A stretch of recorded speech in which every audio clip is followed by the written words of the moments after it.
Hello friends, and welcome to our channel. In this video, I will tell you and also show you how you can disable delivered message marks in WhatsApp. Friends, please don't forget to put likes under this video.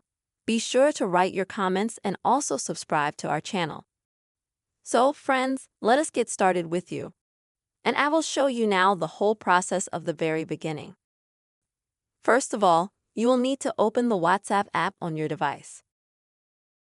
After that, friends, you will have to go to the Settings sections. In Settings, select Privacy. Next, scroll down a little bit and find the red Notification section. And you'll just need to turn it off. In order to turn it off, click on this button right here, like this. And it says that once you disable it, you won't be able to see reading notifications from other users and also in group chats.